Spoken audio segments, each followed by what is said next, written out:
কষ্টের আড়ালে কি লুকিয়ে থাকে পরম স্বস্তি, নাকি ভিনদেশি কোনো মায়ার বাঁধনে জড়িয়ে যাওয়ার নামই নিয়তি?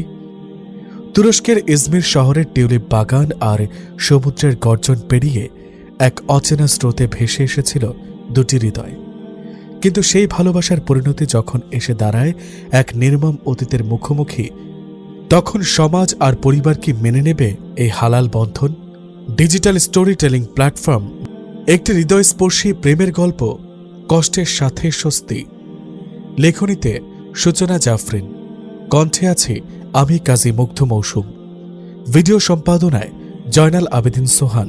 চলুন হারিয়ে যাওয়া যাক হুরাইন আর জারিয়াদের এক কষ্টের অথচ মধুর উপাখ্যানে। প্রিয় শ্রোতা, আপনার জীবনের কোনো বাস্তব অভিজ্ঞতা বা আপনার নিজের লেখা গল্প আমাদের মাধ্যমে হাজারো মানুষের কাছে পৌঁছে দিতে চান? তাহলে আজই আপনার গল্পটি পাঠিয়ে দিন আমাদের এই ঠিকানায়। হোয়াটসঅ্যাপ করুন 01738381084 এই নম্বরে। ইমেল করুন jkpersonalbd84@gmail.com। পরবর্তী গল্পটি হয়তো হতে পারে আপনারই। দুনিয়ায় এত ছেলে থাকতে তুই একটা পাকিস্তানি ছেলের সাথে কেন প্রেম করতে গেলি? অসভ্য বেয়াদব মেয়ে। মেয়ের গায়ে হাত তুলতেই দৌড়ে এসে হাতটা ধরে ফেললেন মিসেস সাজিয়া বেগম। তার স্বামী আলফাজ হোসেনকে নিচু স্বরে বললেন, যুবক যুবতী সন্তানের গায়ে হাত তুলতে নেই। আলফাজ হোসেন একটা ঘৃণা নিয়ে হাত নামিয়ে বললেন, ছি ছি, আমার মেয়ে হয়ে এমন একটা কাজ। একটু ইতস্ততভাবে বললেন, আমার মেয়ে প্রেম করবে? ওর থেকে অন্তত এটা আমি কিছুতেই আশা করিনি। আলফাজ হোসেনের সামনে ভয়ার্ত চোখ জোড়া নিচে নামিয়ে গুটি মেরে দাঁড়িয়ে আছে হুরাইন। ফুপিয়ে কাছে সে ভয়ে। হুরাইনের সামনে এসে তার বড় ভাই নাফিয়ান বলল, আব্বা, এমন কিছুই হয়নি, আপনি ভুল বুঝছেন হুরাইনকে। আলফাজ হোসেন আরেকবার রেগে গিয়ে বললেন, থাপ্পড়টা সবার আগে মারা উচিত ছিল তোমার গালে। তোমার উপর ভরসা করে ওকে এতদিন নিজের থেকে দূরে পড়তে পাঠিয়েছি, এই তার পরিণাম। কোথায় ছিলে তুমি? নাফিয়ান ঢোক গিলে মাথা নিচু করে বলল, আমি তো সবসময় ওর সাথে ছিলাম, তাই বলছি আপনি খারাপ ভাবছেন অযথা। তাই নাকি তুমিও সেই নাওয়ের মাঝি? আলফাজ হোসেন কথাটা বলেই মুখে রাগ আর বিরক্তির ভাব নিয়ে অন্যদিকে মুখ ফিরিয়ে নিলেন। আর তার চোখে পড়ল ঘরের মাঝখানে হুইল চেয়ারে বসে থাকা তার বৃদ্ধ বাবা মোহাম্মদ মোজাম্মেল হোসেন। আলফাজ হোসেন এর মনে পড়ে গেল ৪৯ বছর আগের মুক্তিযুদ্ধের কথা। পাক বাহিনীরা কিভাবে তাদের ঘর থেকে তার কিশোরী 2 বোন আর সদ্য বিবাহিতা আরেক বোনের স্বামীকে হত্যা করে তাদের উঠিয়ে নিয়ে গিয়েছিল। তার বাবা যখন যুদ্ধে জয়ী হয়ে ঘরে ফিরেছিলেন আর তখন এই মর্মান্তিক ঘটনার কথা শুনে সেই দিন থেকে দীর্ঘ 10 বছর বাকরুদ্ধ হয়ে ঘরের কোণে পড়েছিলেন। আলফাজ হোসেন তখন ছোট ছিলেন, নিজের বড় 3 বোনকেই হারান তিনি। আর আজ তার মেয়ে যেন এত বছরের জখম তাজা করে দিল। হুরাইন তার রুমে খাটে 2 হাঁটু উপর করে মুখের উপর ভর দিয়ে বসে আছে। একটু পর সাইবান মানে হুরাইনের ছোট বোন এসে হুরাইনের পাশে বসে মুচকি মুচকি হাসছে। হুরাইন তার দিকে গোমরা মুখ নিয়ে বলল, কি ব্যাপার, এত খুশি কেন? সে তখন থেকে দেখে হাসছ। সাইবান এবার জোরে হেসে বলল, আপু, বাবার কথায় যা হাসি পেল না আমার, ভাগ্যিস মুখ চেপে ধরেছিলাম, না হয় বসার ঘরেই সবার সামনে। চুপ, একদম চুপ, এমন সিরিয়াস বিষয় কেউ হাসে নাকি? আমি তো হাসি। দেখো আপু, বাবা এমনভাবে বলল, পাকিস্তানি না হয়ে যদি উগান্ডার কোনো ডার্ক হ্যান্ডসাম কিংবা চাইনিজ টুইঙ্কেল আই কেউ হতো, বাবা একেবারে খুশিতে গদগদ হয়ে তোমাকে দিয়ে দিত তার হাতে। আর ভাইয়া দেখার মতো চেহারা বানিয়েছিল। হুরাইন বিরক্তি নিয়ে বলল, সাইবান, যথেষ্ট হয়েছে। সাইবান হাসি বন্ধ করে মুহূর্তে সিরিয়াস ভঙ্গিতে বলল, হ্যাঁ, আব্বার মতো তুমিও বলো, কম কথা বলো, নিজের ঘরে অবস্থান করো আর নিজের গুনাহের জন্য কাঁদো, এটাই নাজাতের পথ। তিরমিজি শরীফে হাদিস নাম্বার 2406। আচ্ছা আপু, ঘটনা কি সত্যি? তুমি তো কোনো ছেলের দিকে তাকাতে না। পাড়ার ছেলে রাফসান ভাই তোমার পিছে কত ঘুরেছে সে স্কুল লাইফ থেকে, কিন্তু তুমি তো কখনো তার চেহারাও দেখোনি। আর তোমাকে আজ পর্যন্ত এসব বলে মজাও পাইনি। কিছু বলতে গেলেই তুমি সবসময় বলতে, হে আমার রব, আমি শয়তানের উস্কানি থেকে তোমার কাছে পানাহ চাচ্ছি। সূরা আল মুমিনুন আয়াত 97। এখন ঠিক বিষয়টা মানাচ্ছে না, কোথাও খটকা আছে। হুরাইন কোনো উত্তর না দিয়ে আবার মাথা নিচু করে ভাবছে। সাইবান বলে উঠল, আচ্ছা আপু, তোমাকে জোর করে কিংবা কিডন্যাপ করে রাজি করায়নি তো? ধ্যাত, বেশি কথা বলো তুমি, যাও তো। সাইবান ছোটবেলা হতে একটু বেশি চঞ্চল আর কৌতূহলী। নাফিয়ান আর হুরাইন হতে সে একেবারেই আলাদা, বেপরোয়া স্বভাব এর, সেটা পরিবারের সবাই লক্ষ্য করেছে। আর হুরাইন শান্ত স্বভাবের, পরিবারের প্রিয় সন্তান, সবচেয়ে বাধ্য, সবচেয়ে দায়িত্ববান। একটু পর সাইবান অবাক নয়নে ধীর সুস্থে বলল, আপু, ধূসর ওই চোখ, খাড়া নাক, উন্নত মানের স্ত্রী হাজারে বাছা দেখতে। হায়, আমি কি চিজ, যেখানে তোমার মতো মেয়েকেও হার মানালো সে। হুরাইন চট করে ফিরে তাকালো সাইবানের দিকে। তুই কিভাবে জানলি? সাইবান জানলার দিকে ইশারা করলো। হুরাইন আর এক মুহূর্ত না বসে দাঁড়িয়ে জানলার কাছে চলে গেল। থমকে দাঁড়িয়ে থাকলো হুরাইন পলক্ষহীনভাবে। ও যেন অনেকক্ষণ পরপর শ্বাস নিচ্ছে, এসব লক্ষ্য করছে সাইবান। আর অন্যদিকে হুরাইনের এমন অদ্ভুত অনুভূতি এর আগে কখনো হয়নি। চোখের পানি টলমল করছে, মুখে হাসি আর কান্নার মিশ্রিত অনুভূতি খেলা করছে। সে বিশ্বাসই করতে পারছে না নিচে দাঁড়িয়ে আছে সেই ভিনদেশী ছেলেটা, উপরে তার দিকে তাকিয়ে হাত নাড়াচ্ছে। অদ্ভুত একটা প্রশান্তি দুজনের চেহারায়। কতক্ষণ একে অপরের চোখে তাকিয়ে রইল, যেন সে চোখের অনেক ভাষা লেনদেন হয়ে গেছে তাদের মধ্যে। পাশ থেকে ছেদ ঘটালো সাইবান। আপু, ও আগায়া হাত নাড়িয়ে মুগ্ধকরভাবে বলল, হ্যালো। হুরাইন এতক্ষণে হুঁশে ফিরল। তাড়াতাড়ি মুখ ফিরিয়ে জানলায় পিঠ দিয়ে দাঁড়ালো।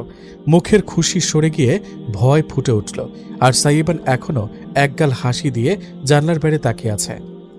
আব্বা যদি, তাচ্ছিলের সুরে সাইবান বলল, ধুর, গুল্লিমার ভয়ের, আব্বাকে ভয় পায় কে?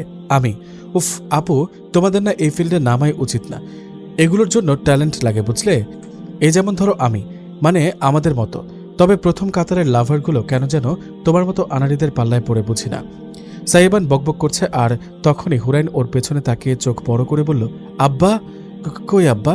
সাইবান ভয়ে ভয়ে পেছনে ফিরে তারপর স্বস্তির নিঃশ্বাস নিল তার আব্বাকে না দেখে। উফ, কি যে ভয় পেলাম না। হুরাইনের দিকে ফিরে তাকাতে দেখে হুরাইন উপহাসের ভঙ্গিতে তাকিয়ে তার দিকে। সাইবান ঢোক গিলে একটু হাসার চেষ্টা করে বলল, না মানে আমি তো তোমার কথা ভেবে ভয় পাচ্ছিলাম। হুরাইন এবার সত্যি টেনশনে পড়ে গেল, কি করবে এখন। তাড়াতাড়ি নিচে তাকিয়ে দেখে কেউ নেই। আপু, এবার কিন্তু কাহিনী আমাকে বলতেই হবে। 5 মাস হলো দেশে ফিরেছ, আর এত বড় ঘটনার একটু গন্ধ পর্যন্ত পেলাম না। চুপা রুস্তম কোথাকার, বলো, না হয় কিন্তু আমি বাবাইকে গিয়ে বলে দেব। কি বলবে? আন্দাজে যা মন চায় তাই দিয়ে লাভ স্টোরি বানিয়ে, তাতে কি হবে? ওইটা জানি না, তবে তার চেয়ে ভালো তুমি আমাকে কাহিনীটাই বলে দাও। কিন্তু এখন নিচে তো কাউকে দেখছি না, কোথায় গেল? আপু সরাসরি আব্বার কাছে গেছে নাকি? শাহরুখ খানের ভক্ত নয় তো? হুরাইন হা করে আছে। মানে কি? সাইবান সব জানতা পণ্ডিতের মতো করে বলল, দিলওয়ালে দুলহানিয়ার মতো নিতে আসেনি তো তোমাকে? হুরাইন ভাবনায় পড়ে গেল, আসলেই তো। ও তো কিছুই বুঝতে পারছে না। ঘটনা কি? ভিনদেশ থেকে হঠাৎ এখানেই বা এলো কি করেও? একে তো তার বাবা কিভাবে যেন জেনে গেছে, আবার এখন এ ছেলে তার বাসার সামনে। এসব হচ্ছে কি আজ তার সাথে? সাইবান বলল, আপু তুমি গল্প তৈরি রাখো আর আমি নিচে গিয়ে লাইভ শো দেখে আসি। আর হ্যাঁ, মশলাদার আপডেট নিয়ে তুমি ভেবো না, ওটা আমি তোমাকে জানিয়ে দেব। ভিনদেশিদের আগে থেকেই আমার বেশ ভালো লাগে। সুযোগ পেলেই হাই হ্যালো বলে ফ্রি হয়ে যাব। বলা তো যায় না যদি ওনার কোনো ভাই বন্ধু থাকে। ইস, তাদের চোখগুলো বিশেষ করে এত সুন্দর হয় কেন? ড্রয়িং রুমে উঁকি ঝুঁকি মেরে কথাগুলো ভাবছিল সাইবান। তাদের ঘরে বিদেশি মেহমান এসেছে। এতক্ষণ কথা শুনে জানতে পারল সদ্য তুরস্ক থেকে আসা মেহমানদের খাতিরদারি করছে তার আব্বা। কারণ ঘরে এসেছে তাদের মায়ের বোনের ছেলে, মানে খালাতো ভাই বোন, আর সাথে একজন বন্ধু। সাজিয়া বেগম তো মহা খুশি, তার বোনের ছেলে মেয়ে এই প্রথম তাদের ঘরে এসেছে, তাও আবার বিদেশ থেকে। সাজিয়া বেগম একটু আগে থেকেই সব রান্না বান্না সেরে রেখেছে। তবে সে খুব অবাক, তার বোন মানে রোমেনা তাকে অন্তত একদিন আগে তো জানাতে পারত। এখন এত দ্রুত সব করতে হয়েছে, তার উপর সকাল থেকে কি আজব কথাবার্তা নিয়ে সবার মন মেজাজ খারাপ। নাফিয়ান এর সাথেও ওদের বেশ সখ্যতা আছে, যেহেতু সে আর হুরাইন ওখানেই এত বছর ধরে পড়ালেখা করছিল। আলফাজ হোসেনও বেশ দিল খোলা, সে কোনো কমতি রাখে না মেহমানদারিতে কখনো। সাইবার নিজের থেকে গেল ওদের সামনে। খালাতো ভাই বোনদের সাথে ভিডিও কলে প্রায়ই কথা হয়, কিন্তু আজ প্রথমবার দেখল তাদের খালাতো বোন জাসিয়া আর তার ছোট ভাই তুরাজ এসেছে দেশে। তাদের খালার 3 ছেলে মেয়ে, জাসিয়া, তুরাজ আর একদম ছোট তাইরা। সবাইকে নাস্তার টেবিলে বসানো হলো। সাইবান খুব আগ্রহী তাদের সাথে আসা ছেলেটির নাম জানতে। সে জিজ্ঞেসও করে ফেলল। উত্তরটা দিল নাফিয়ান, ওর নাম জারিয়াত। ছেলেটা এতক্ষণে বুঝতে পারল সাইবান তার নাম জানতে চেয়েছিল, কিন্তু ভাষার অপারগতায় বুঝতে পারেনি। তবে এবার বুঝতে পেরে বলল, hello, I am Mohammad Gazi Ibne Zariyat. Saiban তো মহা খুশি, সেও বলল, আই এম সাইবান বিনতে, সিস্টার অফ হুরাইন বিনতে। ছেলেটা হুরাইন এর নাম শুনতেই হালকা হাসলো সাইবানের দিকে তাকিয়ে। সাইবান আবার বলল, nice to meet you, same here. আর সে মনে মনে ভাবল, মেয়েটা কিছু একটা নিয়ে খুবই এক্সাইটেড দেখি। এদিকে হুরাইন অপেক্ষা করছে, সেই যে সাইবান গেল আর আসার নামই নেই। সন্ধ্যা হয়ে গেছে। হুরাইন নামাজ ছেড়ে বসে আছে, তখনই তার মা এলো ডাকতে। হুরাইন, উপরে বসে আছিস কেন? কে এসেছে জানিস? হুরাইন ভয় ভয় বলল, কে? সাজিয়া বেগম উজ্জ্বল মুখে বলল, জাসিয়া আর তুরাজ এসেছে। হুরাইনও এতক্ষণ পর মন থেকে খুব খুশি অনুভব করল। এতদিন যাদের খাতির যত্নে থেকেছে, আজ তারা প্রথমবার এই ঘরে বেড়াতে এসেছে। হুরাইন তার মাকে বলল, মা, আমরাও কোনো কমতি রাখবো না, এবার আমাদের পালা ওদের জন্য করার। চলো নিচে, ওদের সাথে দেখা করবে না? হুরাইন আর সাজিয়া বেগম হাসি মুখে নামছিল। হঠাৎ হুরাইন দাঁড়িয়ে গিয়ে মুখে দুঃখ টেনে বলল, কিন্তু আব্বা, আরে কিছু হবে না, আপাতত মেহমানের সামনে এসব কথা উঠবে না। আর বাইরে কে কি বলেছে ওটা আমার যায় আসে না, আমি জানি তুই কেমন। মায়ের এমন নির্ভরতা দেখে হুরাইন মলিন হেসে নিচে নেমে গেল। ভেতরের রুমে ডেকে জাসিয়া আর তুরাজ এর সাথে দেখা করলো হুরাইন। জাসিয়া হুরাইনের সমবয়সী, কয়েক মাসের ছোট বড়, আর তুরাজ প্রায় 3 বছরের ছোট। জাসিয়া শক্তভাবে হুরাইনকে জড়িয়ে ধরে বলল, আমাদেরকে ভুলে গেলে? বুঝলাম মনের অবস্থা ভালো না, কিন্তু তাই বলে এভাবে পালিয়ে এলে? হুরাইন হেসে বলল, কই পালিয়ে এলাম, জানোই তো দাদিমা ইন্তেকাল করেছে, তাই আসতে হলো। বুঝলাম, কিন্তু নাফিয়ান ভাইয়ের সাথে ফিরে যাওনি কেন? হুরাইন কোনো উত্তর না দিয়ে বলল, থাকো সব, তোমাদের বিশ্রাম দরকার, এত জার্নি করে এলে। জাসিয়া হুরাইনের কানে ফিসফিস করে বলল, আরেকজন কিন্তু তোমার অপেক্ষায় বসে আছে সব সময় ধরে। জাসিয়া ড্রয়িং রুমের দিকে ইশারা করলো। হুরাইন ফ্যানের বাতাসে উড়াউড়ি করা পর্দার ফাঁকে দেখতে পেল সোফায় বসা মানুষটা সে চিরচেনা সুন্দর মুখখানা, তবে অনেকটা বদলে গেছে। চেহারার উজ্জ্বলতা কেমন হারিয়ে গেছে, চোখে যেন রাজ্যের ক্লান্তি দেখা দিচ্ছে, নেই কোনো চঞ্চলতা। চোখ দুটো বলে দিচ্ছে বহু রাত ঘুমায়নি সে। চাপ দাড়িগুলো আরও বেড়ে গিয়েছে, চুল ও আগের চাইতে বড় দেখাচ্ছে। ফিটফাট ছেলেটা যেন ছন্নছাড়া হয়ে ঘুরছে এতদিন। হুরাইন বলল, কেন এসেছে উনি, তাও এত দূর থেকে? বুঝো না কেন আসতে হয়েছে এত দূর থেকে? বুঝলে কি আর প্রশ্ন করতাম? তার থেকে জেনে নিও। না না না, আমি এটা করতে পারি না। ঠিক আছে, ওর উপরেই ছেড়ে দাও। সবাই ফ্রেশ হয়ে হালকা বিশ্রাম নিয়ে রাতে খাবার টেবিলে এসেছে। হুরাইন আজ তার মায়ের সাথে রান্না করেছে অনেক খাবার। পরে টেবিল সাজিয়েছে 2 বোন মিলে। টেবিলে এসে তাদের 3 মেহমান অবাক, এত এত খাবার রাখা আছে, তাদের চোখে ঘোল খাচ্ছে। পোলাও, সরিষা ইলিশ, ভাজা রূপচাঁদা, চিংড়ি কোপ্তা, আলু ভর্তা ফ্রাই, মুরগির রোস্ট, খাসির রেজালা, ঘন ডাল, আলুর সবজি, বরবটি ভাজি, শিমের বিচি, টমেটো চাটনি, কলেজা ভুনা। আবার তারই পাশে রাখা আছে টার্কিশ পদ, ফেটুস সালাদ, টার্কিশ মিটবল, শিশ কাবাব আর একটা ডেজার্ট মাহালাবিয়া। জাসিয়া বলল, ও মাই আল্লাহ, এসব কি? এতগুলো খাবার কার জন্য? সাজিয়া বেগম বলল, জানি কম হয়েছে, তোমাদের জন্য। ইস, যদি আরো আগে জানতে পারতাম। খালামণি, মাথা খারাপ হয়েছে নাকি? এত খাবার কে খাবে? কেন তোমরা? আমরা বাঁচবো তো? ধ্যাত, এসব কি বলিস? খেতে বসে এবার। তুরাজ বলল, ওয়াও, এত এত খাবার, মজার খাবার, উফ, আমি যদি এখানে থাকতে পারতাম, খালামণির হাতের খাবার খেতাম আর পড়াশোনা করতাম।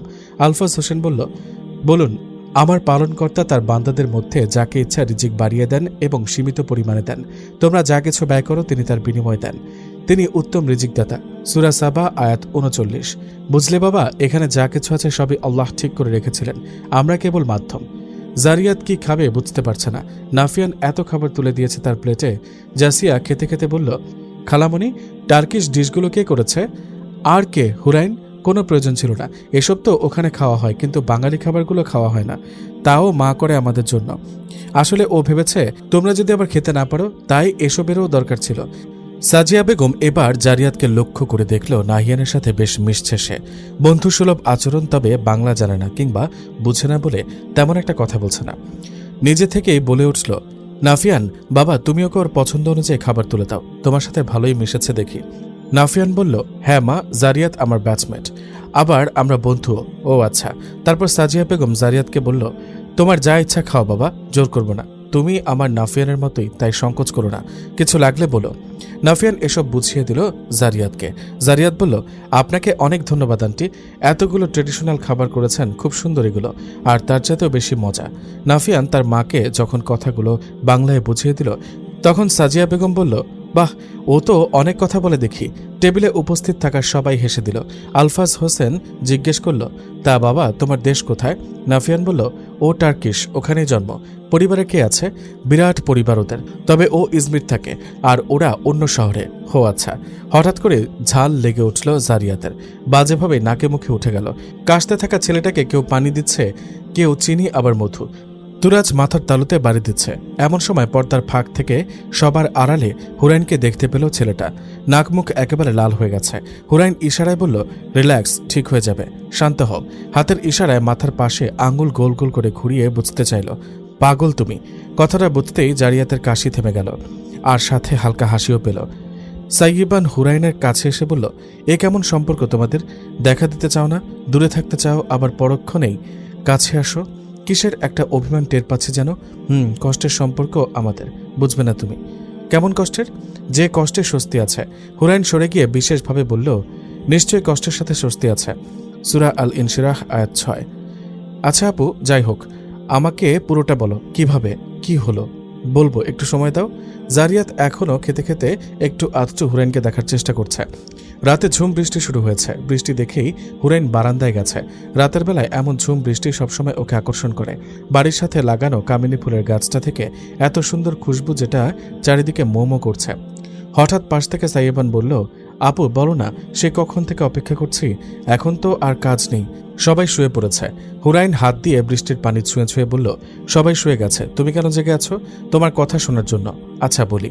হুরাইন মুখে মিষ্টি একটা আভা এনে বলল, আমি প্রথম দেখেছিলাম তাকে ঠিক এমনই একটি দিনে। আমার বহু কাঙ্ক্ষিত দেশ তুরস্ক আর তার অন্যতম শহর ইজমিরে যখন পা রাখি, অদ্ভুত একটা ভালো লাগা ছেয়ে গিয়েছিল সেদিন। তুরস্কের অন্যতম সুন্দর শহর ইজমির, ওটাকে এজিয়েন্ট শহর বলা হয়। বিশাল এক সমুদ্র আছে। খালামনিরা থাকে গাজী এমিরে। খুব সুন্দর একটা অঞ্চল। রাস্তার দুই পাশে বাহারি গাছ আর অজস্র টিউলিপের বাগান। বেগুনি, নীল, গোলাপি, হলুদ, কমলা, সাদা, কালো, লাল রং বেরঙের টিউলিপে ভরা এই তুরস্ক। আর সাগর তো আছে মন মাতানোর জন্য। এমনই এক বৃষ্টির দিনে আমি স্বভাবত বারান্দায় দাঁড়িয়েছিলাম। বৃষ্টি দেখে মনে মনে অজস্র দোয়া যাচ্ছিলাম। খালার বারান্দায় লাগানো ফুলের টব থেকে ছিঁড়ে একটা গোলাপ নিয়েছিলাম। বৃষ্টি দেখলেই আমি নিজের উইশ লিখতাম কাগজের ছোট ছোট টুকরায়, আর সেগুলো গুটি গুটি করে ভাঁজ করে ছুঁড়ে মারতাম। কেন যেন সেদিনও একই কাজটা করেছিলাম ওই ভিনদেশে। আমি কাগজের টুকরোগুলোর সাথে ছুঁড়ে মেরেছিলাম গোলাপের ছিঁড়া পাপড়িগুলো। হাতটা খালি করে যখন আনন্দ পাচ্ছিলাম, তখন দেখি সেই অ্যাপার্টমেন্টের আমার বারান্দা বরাবর নিচের বারান্দায় কেউ হাত মেলে রেখেছিল, আর দুই একটা কাগজ আর পাপড়ি তার হাতেই পড়ে গিয়েছিল। আমি পুরুষের হাত দেখে তাড়াতাড়ি সরে যাই। পরের দিন দরজায় বেল বাজছিল। সবাই ব্যস্ত যে যার কাজে। জাসিয়া আর তুরাজও ঘরের বাইরে ছিল। ভেবেছিলাম এমন সময় হয়তো ওরাই ঘরে ফিরেছে। দরজা খুলতে দেখি এক তরুণ। আমি ওড়না দিয়ে মুখ লুকিয়ে একটা সালাম দিলাম। সে উত্তর না দিয়ে আমাকে তুর্কি ভাষায় কি যেন বলল। আমি কিছু না বলে দরজা বেঁধে দিলাম। এবার গেলাম খালামণিকে ডাকতে। যখন খালামণিকে নিয়ে আসি তখন দেখি কেউ নেই। আমি সারাদিন ভাবলাম কে এসেছিল। আমি তো তাকে ইংরেজিতে বলতে পারতাম অপেক্ষা করতে। পরের দিন ভাইয়ার সাথে ভার্সিটি থেকে ঘরে ফিরে যখন উপরে উঠছিলাম, পেছন থেকে কেউ ডাকলো, হেই উইয়ার্ড লেডি, অদ্ভুত মহিলা। আমি পেছনে ফিরতে তাকে দেখলাম সেদিনের দরজাওয়ালা, মানে সেই ছেলেটা। আমি ভাইয়ার জন্য অপেক্ষা করছিলাম। সে 2 মিনিট অপেক্ষা করতে বলেছিল তাই। কিন্তু এই ছেলের ডাক শুনে তাড়াতাড়ি লিফটে উঠে গেলাম। সে দৌড়ে আসছিল লিফটের দিকে, আর আমি কিনা তাকে সুযোগ না দিয়ে আরও তাড়াতাড়ি বাটন টিপে উপরে উঠে গেলাম। মনে মনে ভাবলাম, এই ছেলে আমাকে উইয়ার্ড লেডি বলল কেন? সন্ধ্যায় বসেছিলাম কফি হাতে। সামনের রুমে বেশ আড্ডা হচ্ছিল। ভাবলাম দেখে আসি। যেতেই দেখি সবাই গোল করে বসে আছে। নাফিয়ান ভাই, জাসিয়া, তুরাজ, আরও 2টো মেয়েকে দেখছি। আমাকে দেখে ডাকলো তারা। আমি একটু হেসে ওদের সাথে গিয়ে বসলাম। সবাই যখন মজার মজার কথা বলছিল, ঠিক তখন খালামণির সাথে নাস্তার ট্রে হাতে এসে দাঁড়িয়েছিল সে ছেলেটা। আমার হাসি থেমে গেল আর দৌড়ে চলে গেলাম রুমে। আজ প্রথমবার ছেলেটা আমার চেহারা দেখে ফেলল। এরপর আরও কয়েকবার তাকে আমি যাতায়াতের পথে দেখেছি, কিন্তু কখনোই সুযোগ দেয়নি দাঁড়াবার। পড়ালেখায় দিন যাচ্ছিল ভালোই। হঠাৎ 3 মাস পর আমি নিচে দাঁড়িয়েছিলাম ভাইয়ার অপেক্ষায়। ভাইয়া বলেছিল নিতে আসবে, কিন্তু বৃষ্টি বাড়ছিল, হয়তো তাই দেরি হচ্ছিল। গেটের ভেতরে একটু পর একটা কাগজ পড়ে থাকতে দেখলাম ঠিক আমার কাছে। কি আশ্চর্য, এতক্ষণ তো ছিল না। তখন আমি জানতাম না কেউ যে আমাকে লুকিয়ে লুকিয়ে দেখছে। আমি আস্তে করে কি যেন ভেবে কাগজটা তুলে নিলাম। কাগজে ইংরেজি অক্ষরে লেখা ছিল, উইয়ার্ড লেডি, তুমি এত কিউট কেন? এত লুকাও বলে কি বেশি মনে পড়ে? আমি আশেপাশে তাকাতে পার্কিংয়ের একটা পিলারের পেছনে তাকে দেখলাম। সেও আস্তে আস্তে আমার সামনে আসতে লাগলো। আমি হয়তো পালিয়ে যেতাম, আর তার আগেই ভাইয়ার ডাক শুনতে পেলাম। ভাইয়া কাছে এসে বলল, সরি, বৃষ্টির জন্য লেট হয়ে গেল। তখন ছেলেটি বলল, নাফিয়ান, তোমরা কি ভার্সিটি যাবে? হ্যাঁ, চলো একসাথে যাই, একটা ক্যাব ঠিক করি। আমি চেয়েও বাধা দিতে পারলাম না ভাইয়াকে। এরপর আমি বেশ এড়িয়ে চলার চেষ্টা করতাম, তবে আমারও তার কথা মনে পড়তো। মনে পড়লে তাতে কি নিজের মনকে ধমকে দিতাম আর বলতাম, ভিনদেশীর মায়ায় পড়তে নেই, তারা আজ আছে কাল নেই। আমার সাথে ক্লাসের তফাৎ হওয়াতে খুব একটা ভার্সিটিতে দেখা হতো না, কিন্তু একদিন সে লাইব্রেরিতে। খেয়াল করার পূর্বেই আমার হাতটা ধরে একপাশে নিয়ে বলল, বাইরে অপেক্ষা করছে এসো। আমি তো বেশ ভয় পেয়েছিলাম। এরপর আমি আর অপেক্ষা না করে বাসায় চলে এলাম। এমনকি ভার্সিটি যায়নি 3 দিন। পরের দিন ক্লাস শেষে ভাইয়ার জন্য অপেক্ষা করছিলাম। হঠাৎ সে বলল, এতদিন কোথায় ছিলে? আমি 3 দিন ধরে অপেক্ষা করেছি, খাওয়া দাওয়া ঘুম সব বাদ দিয়ে ঘুরেছি। আসুনি কেন সেদিন? কেন আসবো? কেন আসবে না? আমি তো আপনাকে বলিনি আসবো। হুট করে সে আমার হাতটা ধরে নিয়ে গেল মাঠের এক কোণে, যেখানে খুব নির্জন ছিল। আমি জোর গলায় বললাম, করছেনটা কি? হাতটা ঝাড়া দিয়ে ছাড়িয়ে নিয়ে অন্য হাতে মুছছিলাম। আমি আবার যেতে নিলে সে আমাকে বলল, আই লাভ ইউ হুরাইন। আমি রেগে গিয়ে বললাম, কি জানেন আপনি আমার সম্পর্কে? কতবার দেখেছেন আমাকে? আর আপনার সাথে কখনো কথা হয়নি। তাহলে কিসের প্রেমে পড়লেন? তোমার কিছু না করার, মানে তোমার পালিয়ে যাওয়ার, কথা না বলার, লুকিয়ে থাকার প্রেমে।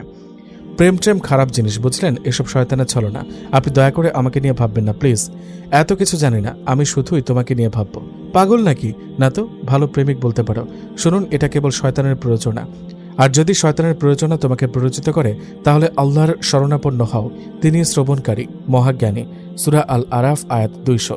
বুঝলেন? আমি দ্রুত হাঁটা দিলাম কথাটা বলি। কি যা তা বলছে ছেলেটা। পেছন থেকে আবার চিৎকার করে বলল, ঠিক আছে, তুমি যেমন চাও তেমনই হবে। তাই বলে দিলাম, যেখানে যাও পিছু ছাড়ছে না কিন্তু। বাসায় এসে খুব চিন্তা করলাম, কি অদ্ভুত, দেখা নেই কথা নেই, সোজা আই লাভ ইউ। তারপর বেশ কিছুদিন ছেলেটাকে আর দেখিনি। তখনও আমি তার নামটাও জানতাম না। আমি কেন যেন তাকে মনে মনে 1-2 বার খুঁজেছিলাম, তবে মাস 2 খানেক দেখতে পেলাম না।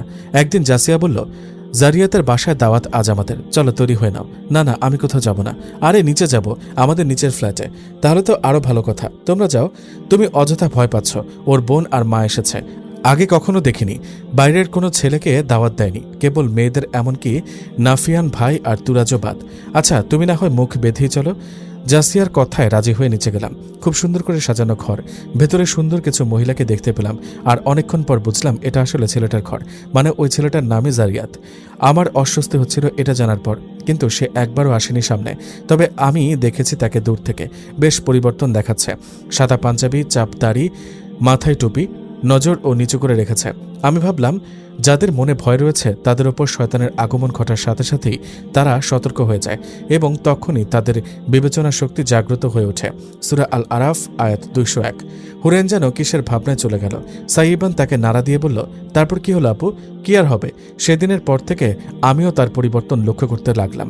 বাইরে এক আধটু দেখা হলেও সে কখনো আমার পিছু নেয়নি, এমনকি কথা বলার চেষ্টা করেনি। সাইবান বলল, ব্যাস এতটুকুই? না, আসলে সেদিন ওর ঘরে গিয়ে আমি অনেক কিছুই বুঝতে পেরেছিলাম। যেমন বারান্দায় গিয়ে অবাক হলাম, একটা টবে দেখি আমার ফেলা পাপড়ি আর কাগজের টুকরাগুলো জমা করে রেখেছে। শুকনো পাপড়িগুলো কবেই প্রাণ হারিয়েছে। তাই, হাউ রোম্যান্টিক। কিন্তু ওর বোনদের থেকে জানতে পারি ওরা পাকিস্তানি। যুদ্ধের পর ওরা একেবারে তুরস্কে চলে আসে, তবে তাদের বাবা চাচারা পাকিস্তানে যাওয়া আশা করে। হায় হায়, আব্বা তো ঠিকই বলেছিল, কিন্তু আব্বা জানলো কি করে? আমি জানি আব্বা কি করে জেনেছে। 2 বোন পেছনে ফিরতে দেখে নাফিয়ান দাঁড়িয়ে আছে। হুরেন বলল, কে বলেছে ভাইয়া? জামিল। কে? ওই যে তোমার বন্ধু ছিল সে? হ্যাঁ, আমি জানতাম না। শুনেছি সে নাকি তোমাকে পছন্দ করত। শুধু তাই নয়, জারিয়াত আর জামিল এর মধ্যে এই নিয়ে ক্যাম্পাসে তুমুল ঝগড়া হয়। আমি জামিল থেকে প্রথম শুনেছি জারিয়াত তোমাকে পছন্দ করে, কিন্তু যখন আমি ওকে লক্ষ্য করা শুরু করি ততদিনে অদ্ভুত পরিবর্তন দেখতে পেলাম ওর মধ্যে। তাই আমি আর জামিল এর কথায় বিশ্বাস করতে পারিনি। আর জামিল ইচ্ছে করেই তার চাচার মাধ্যমে আব্বার কানে কথাটা লাগিয়েছে। জামিল বলেছিল ও পড়া শেষ হতেই দেশে ফিরে প্রস্তাব দেবে। ওর চাচা যেহেতু আব্বার বন্ধু, ওর বিশ্বাস আব্বাও রাজি হবে। তবে আজ জারিয়াতকে দেখে আমি বুঝতে পারলাম কাহিনী। নাফিয়ান হুরাইনকে আশ্বস্ত করল সে অবশ্যই চেষ্টা করবে আব্বাকে রাজি করানোর। নাফিয়ান চলে গেলে সাইবান আবার জিজ্ঞেস করে, এরপর কি হয়েছিল আপু? তারপর আমি সমুদ্র পাড়ে বেঞ্চে বসে লিখছিলাম। কি সুন্দর দৃশ্য, সমুদ্রের গর্জন শুনছি, সাথে অতিথি পাখির করডব। আমি সুযোগ পেলে ওই বেঞ্চে গিয়ে বসতাম আর নিজের মনের কথাগুলো লিখতাম। এভাবে দিন পার হতে লাগলো পড়ালেখার পাশাপাশি ঘোরাঘুরি। আমি অনেক জায়গায় ঘুরেছি। Izmir clock tower, Asansor, Konak square, Izmir world life park. ভার্সিটিতে ছুটি পেলে খালামণি আমাদের নিয়ে ঘুরতে বের হতেন। আমরা ওই 2-3 দিন বেশ আনন্দ করতাম। জারিয়াতের সাথে আমার আর কোনো কথা হয়নি। একদিন জানতে পারি জারিয়াত বাসা ছেড়ে চলে যাচ্ছে। অ্যাপার্টমেন্টের গেটে ঢুকতেই আমি দেখতে পাই একটা মালবাহী গাড়ি দাঁড়িয়ে আছে আর জারিয়াত পাশে ডিরেকশন দিচ্ছে। খুব অবাক হলাম, সত্যি কি সে চলে যাচ্ছে? তাহলে কি আর কখনোই তাকে দেখতে পাবো না?